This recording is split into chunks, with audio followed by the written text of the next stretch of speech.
नमस्कार मैत्रिणींनो, मी सुजाता मगरे मनापासून स्वागत करते तुमचं माझ्या यूट्यूबच्या एका नवीन व्लॉगमध्ये। तर रवा नाही, बेसन नाही, फक्त 1 वाटी गव्हाचे पीठ, तूप आणि साखर एवढ्या 3 पदार्थामध्ये मऊसूत शिरा जो आहे तो मी आज बनवणार आहे। आणि तो शिरा इतका चविष्ट होतो की एकदा तुम्ही खाल्ला ना की पुन्हा पुन्हा मागसाल याची मी खात्री देते। तर चला मग कुठलाही वेळ न दवडता आपण रेसिपीला सुरुवात करूया। तर इथे 1 वाटी जे तूप आहे ते मी घेतलेलं आहे। आता हे जे तूप आहे हे घरगुती पद्धतीने मी बनवलेलं आहे। आता नेहमीच मी तूप घरी बनवते आणि हे तूप कसं बनवलेलं आहे याची देखील जी काही व्हिडिओ आहे तो मी चॅनलवरती अपलोड केलेला आहे। जर तुम्ही बघितला नसेल तर नक्की जाऊन चेकआउट करू शकता। तर 1 वाटी तूप जे आहे ते मी या कढईमध्ये घेतलेलं आहे। तूप थोडंसं घट्ट होतं, सो इथे ना जसंही कढईमध्ये टाकलं त्यानंतर ते हीटने व्यवस्थित असं लिक्विड तयार झालेलं आहे तुपाचं। त्यानंतर 1 वाटी गहूचं पीठ जे आहे ते बारीक छान चाळून घ्यायचं आणि त्यामध्ये तुपामध्ये ना ॲड करायचं। आता हे 1 वाटी गव्हाचं पीठ जे घेतलेलं आहे ना ते छानपैकी या तुपामध्ये ना बंद आचेवरती म्हणजे फ्लेम अगदीच बारीक ठेवायची आणि त्यानंतर याला व्यवस्थित जे आहे ते भाजून घ्यायचं। आता गव्हाचं पीठ पांढरं असते, जसं जसं तुम्ही भाजसाल ना म्हणजे 5 मिनटं होतील त्यानंतर या ज्या पिठाचा रंग आहे ना तो ब्राऊन व्हायला लागेल, त्या वेळेपर्यंत जे गव्हाचं पीठ आहे ना ते भाजून घ्यायचं आहे। तर अजिबात कुठलीही घाई करायची नाही। आणि हो, गव्हाचं पीठ भाजून घेत असताना एक काळजी घ्यायची की व्हिडिओमध्ये मी दाखवल्याप्रमाणे चमच्याच्या साहाय्याने ना त्याला सतत असं ढवळत राहायचं, म्हणजे जे काही गव्हाचं पीठ आहे ना ते कढईला चिकटणार नाही, करपणार नाही आणि आपला शिरा जो आहे ना तो एकदम मऊसूत आणि सॉफ्ट तयार होईल। तर त्यामुळे ना याला 5 मिनटं भाजत असताना सतत चमच्याच्या साहाय्याने ना व्यवस्थित ढवळून घ्यायचं। गव्हाच्या पिठामध्ये नैसर्गिक फायबर असल्यामुळे पोट जास्त वेळ भरल्यासारखं वाटते आणि यात ना काही प्रमाणामध्ये लोह असतं, बी व्हिटॅमिन असतात, त्यामुळे आपल्या शरीराला ते लवकर ऊर्जा देखील देतं आणि कार्बोहायड्रेट्स पण असतात। सो तुम्हाला जर कधी वाटलं ना की सकाळच्या टिफिनसाठी म्हणा किंवा नाश्त्यासाठी असा झटपट नाश्ता तुम्ही नक्कीच बनवू शकता।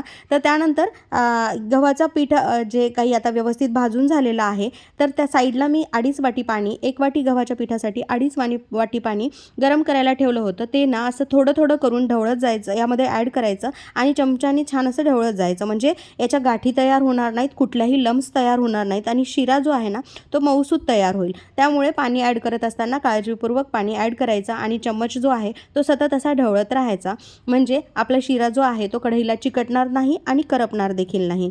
तर तुम्ही बघू शकता चमच्याच्या साहाय्याने मी व्यवस्थित त्याला ना मिक्स करून घेत आहे। त्याचप्रमाणे अगदीच तुम्ही याला व्यवस्थित मिक्स करून घ्यायचं। तर सकाळच्या नाश्त्यासाठी, मुलांच्या टिफिनसाठी हा बेस्ट ऑप्शन आहे।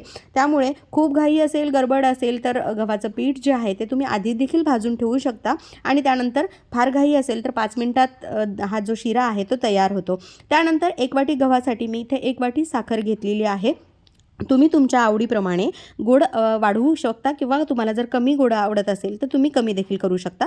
पण इथे 1 वाटी गव्हाच्या पिठासाठी मी 1 वाटी साखर घेतलेली आहे आणि मी केव्हाही जे साखर आहे ना तर ते नंतर टाकूनच असं व्यवस्थित मिक्स करून घेत असते। बरेच जणी असं करतात की पाण्यामध्येच साखर जे आहे ते मिक्स करून घेतात, पण मी तसं न करता साखरेची जी काही फ्लेवर आहे ना, म्हणजे जे कॅरमलाइज फ्लेवर आहे ती हवी असते मला शिरामध्ये, म्हणून मी सगळं झाल्याच्या नंतर शिरा वरल्याच्या नंतर जो साखर असते ते टाकत असते। त्यानंतर 2 मिनिटासाठी वाफ दिली आणि तुम्ही बघू शकता छान असा शिरा इथे तयार झालेला आहे। अगदीच शिऱ्याचं जे काही तूप आहे ना ते साईडनं असं सुटलेलं आहे, पण हा इतका हेल्दी नाश्ता आहे ना आणि शिवाय लहान लेकरं जरी असतील तुमची तर तूप खाऊ घालण्याचा हा एक बेस्ट ऑप्शन आहे। त्यामुळे हा जो शिरा आहे ना तो अगदीच कमी साहित्यात होणारा शिरा आहे। त्यामुळे तुम्ही नक्की घरी एकदा ट्राय करा आणि हा शिरा कसा झाला मला कमेंट सेक्शनमध्ये नक्की सांगा। मला कमेंट तुमच्या वाचायला नक्कीच आवडतील। तर व्हिडिओ आवडल्यास लाईक, शेअर आणि खरं सांगते एक कमेंट करा,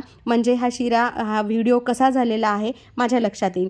तर अशा छान छान रेसिपी माझ्या चॅनलवरती मी अजूनही अपलोड केलेल्या आहेत, तर त्या देखील रेसिपी तुम्ही चेकआउट करा आणि असा शिरा तुम्ही कधी बनवलेला आहे का हे देखील मला सांगा। त्यानंतर शिरा तयार झालेला आहे। आता तो मी एका प्लेटमध्ये सर्व केलेला आहे। अगदीच काजू, बदाम, पिस्ता तुम्ही कुठल्याही ड्रायफ्रूट्सनं जे आहे तर याचं जे काही सजावट आहे तुम्ही करू शकता। त्यानंतर इथे माझ्याजवळ बदामाचे काप होते ते मी यावरती टाकलेत आणि छान असा शिरा सर्व केलेला आहे। भेटूया नेक्स्ट व्लॉगमध्ये।